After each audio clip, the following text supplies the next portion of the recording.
Hello. The sixth night of Yuletide, a sixth poetry reading for you.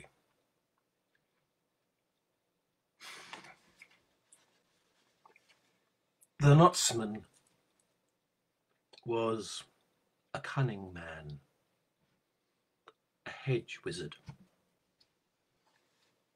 quite famous around his haunts, living, it seems, in the time of the mid-17th century. His legend reports that his magic is a kind of sympathetic magic, that by the loosing of knots, he might loose some trouble in your life, your heart or your mind. Various documents, nursery rhymes, ballads, court transcripts tell us something of his life. The piece from the book that seems fitting for the season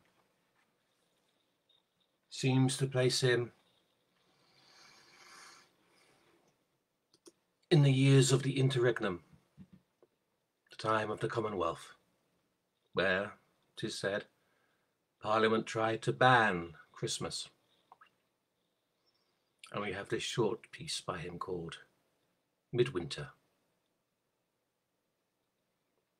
Oh my!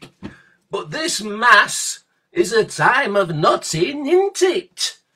With the carols and the very many songs threading through the hall, and the yarns spun out as winter tales to waste the longest night. Oh, wreaths hung all about of holly, bay, and rosemary. Lees the maids come with cakes, with wassail cakes and jolly wassail, white loaf and cheese, minced pies and meat. The jolly youths and plain-dealing plough swains fell to dancing, to show 'em gambols and breaking of shins. And then the kissing bush gets a crowding, while those as don't or won't or will not be kissed can chance a scalding of their lips to bite the apple or else the candle, with a log lit from the last year's Yule. And they seek to cut it off like a king's neck. Here come the small ale for all the bairns.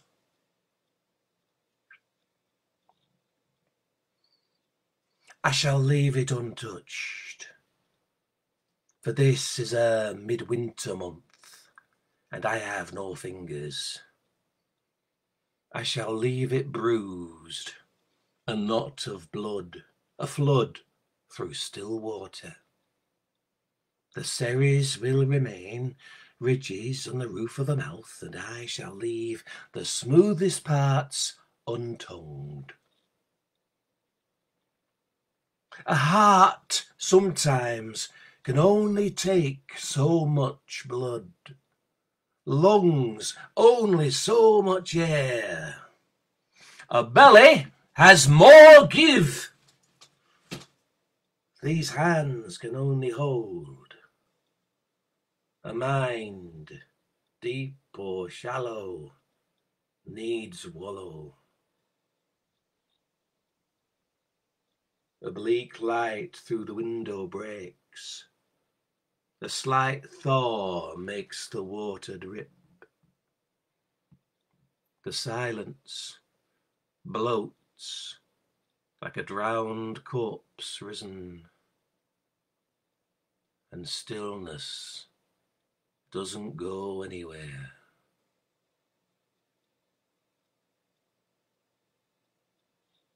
And when I do return in a grown month in a year half, ye shall have a Maytide blaze in the field.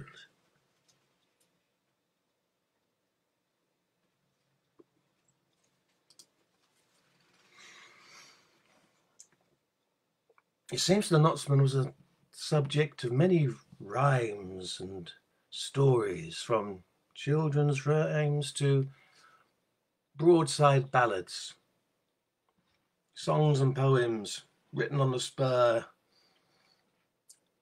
and sold for a penny on a corner.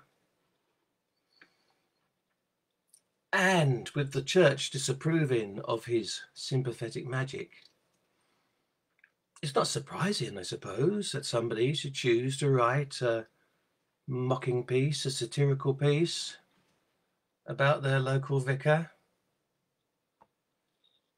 In this, called The Undoer of Knots.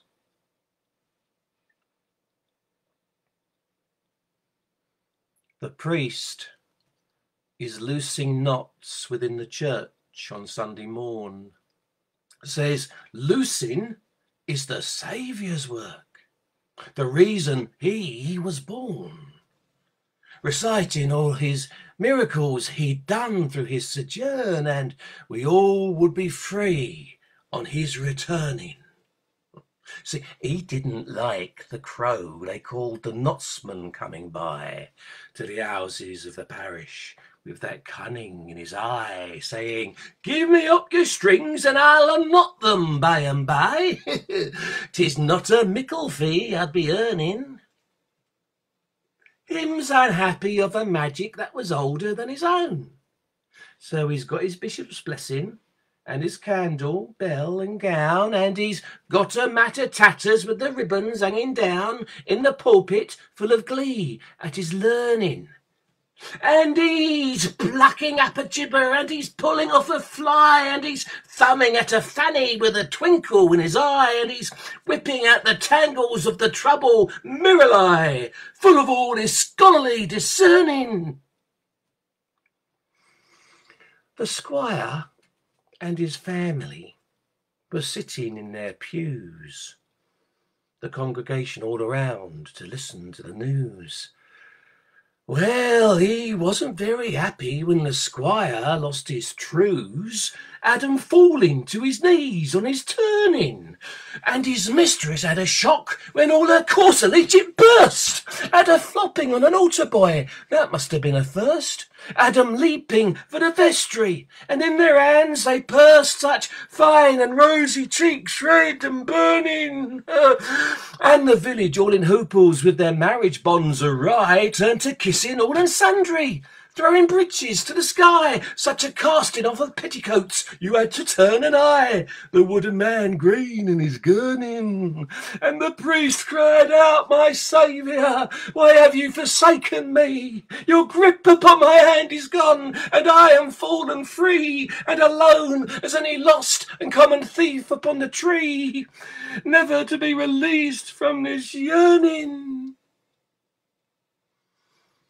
Well, the village settled down again upon a summer's day.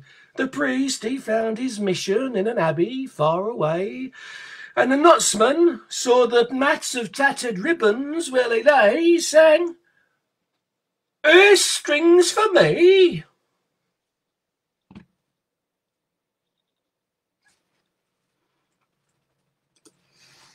The Undoer of Knots, which, as I understand it, is a by name for Mary, Mother of Jesus.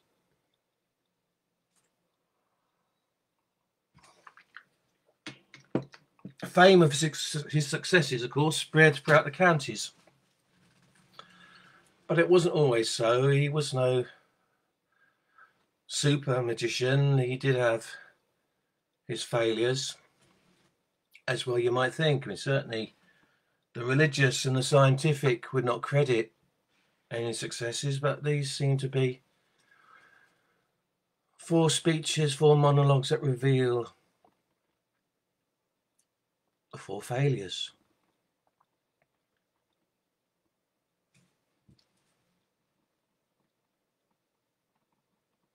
I've kept her swaddled longer. Father's not to know. He would not know.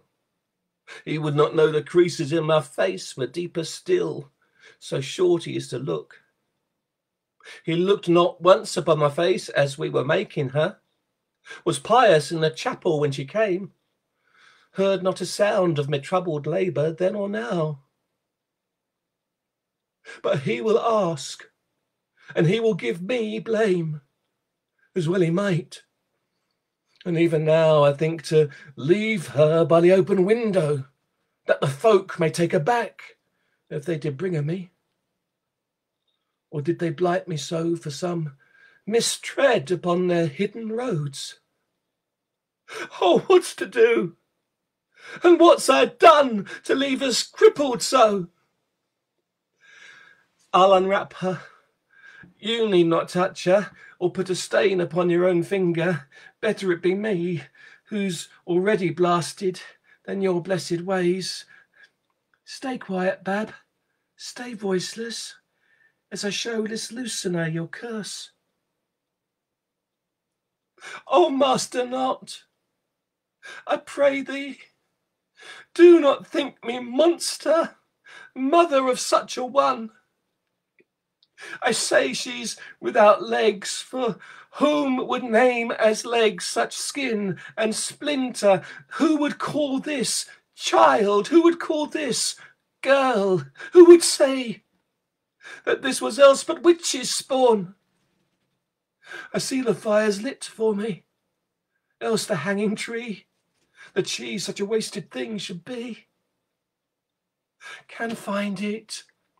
Can you find the bind that keeps her knees a-twisted so, her thighs so chicken-necked, her toes so curled around? Can you stretch her ankles by a straightening of a thread? Search the house, the birthing room, the chapel, chicken run, what you will, and bring her loose and into walking.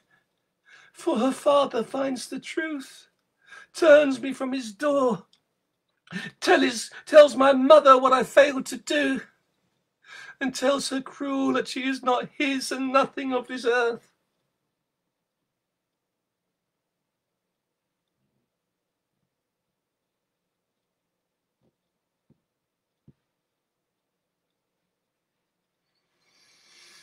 Sir, you know I am a pious man, a man of God, and know him in my heart. And I have prayed for what he will not give. But love alone is moving me, greatest thing of all, to my own reading. And I know, they say, in the village square and around their drink, that you have ways to undo a kinked rope. I have a daughter, sir, just come of age, and she is indeed the brightest thing upon the earth, the sweetest and most precious gift of many my beloved wife has given me. Since first I held her in my arms. You see, I weep a little, holy tears, not ashamed. I never was more moved, nor yet indeed before her birth, or even on my wedding day, nor any day in chapel. Only one thing caused me pain, and that not for any flaw or imperfection in her frame. But you will see, sir, when I bring you to the garden where she sits, her happy brothers round about. Her slight and air-blown body seems a thick and stalwart tree beside her legs, covered well for modesty. I forbear to let you look on them yourself, being not a gentle-born or studied doctor, but I will tell you there is no flesh upon them, only slipping skin, nor no straightness either, and such a tightness in the string inside the withered sinew that they must draw up like a sparrow leg, and could not bear even such the weight as one. Thank you for your napkin. No, I have my own. Sissy, please, a handkerchief. I shall keep my tears at bay, if I might. The wars, sir, have not been kind to me. My fortune has been lessened, and my faith and my health is shortened too. I fear, unless her legs be mended, for her life, once mine is done. So I pray, firstly, that your ways be no ticing of the devil, though my soul I'd rather peril than her happiness, and that you work your art, your loosing art, upon her, the knotting of her joint and sinew. Please, begin.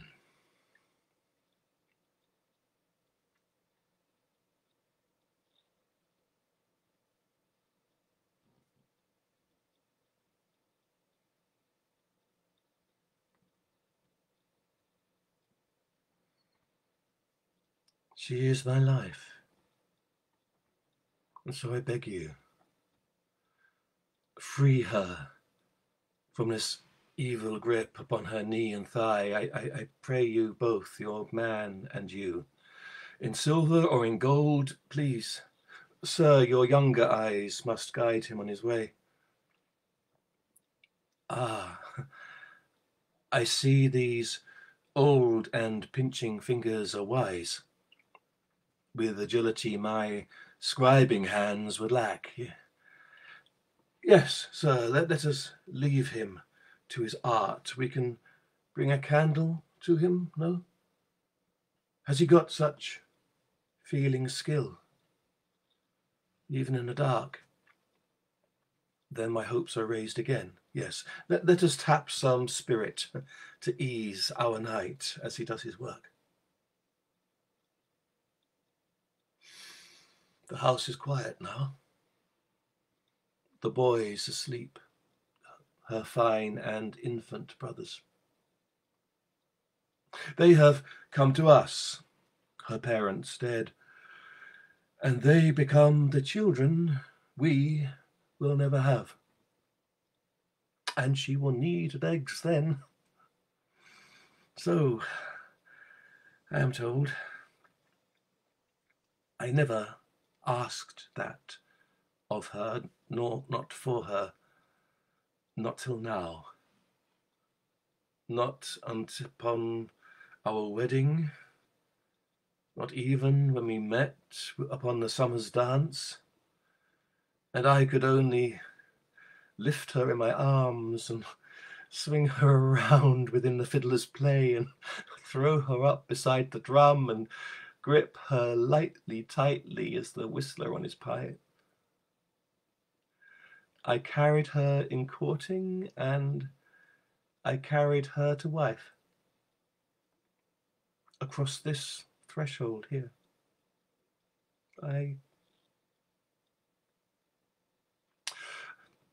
Perhaps upon the morrow, when she wakes, she will find beams hanging from her hips, or like the Sarsens holding up the hanging stones. Is he done? These, the strings. Then, thank you. Sir, your silver, no? Pennies, then, if that's your wish. And a shilling to your man for the use of his ears. Good night, gentle. Good night, yes. Yes, I retire now. Join her in her sleep.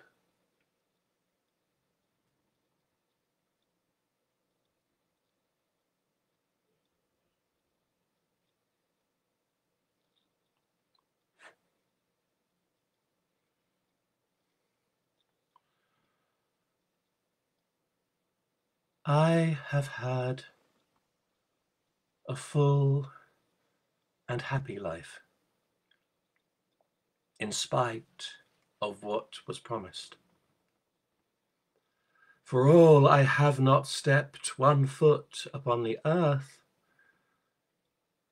I've danced, married well, brought my mother's boys to manhood, been a mother of mine own, boy and girl. You may have heard, sir, I am a cripple since birth. My legs all left behind in my mother's womb, perhaps, and skinnier than bone is what was left me,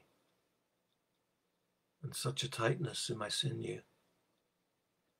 'Tis a miracle I ever could conceive, carry, bring to term, and teach them both to walk. I cannot tell the fear and joy to look upon them both with legs as strong as oak and as straight as ash when the earthwife brought them to my breast. And my husband, so in glee and so full of loving me, I would call him a looser of knots also, for the freeing work he did upon my heart and soul, that I should outlive him.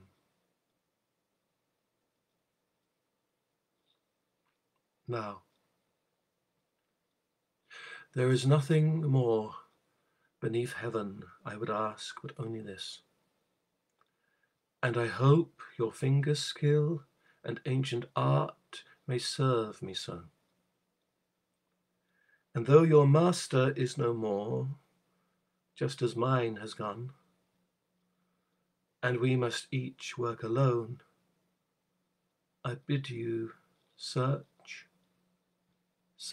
the house, search the garden, search the pantry and the loom, find the knot that binds me. I would walk, sir, walk, if it be even a faltering step. Ever did he carry me, and now he cannot, and I would walk my husband's coffin to his tomb.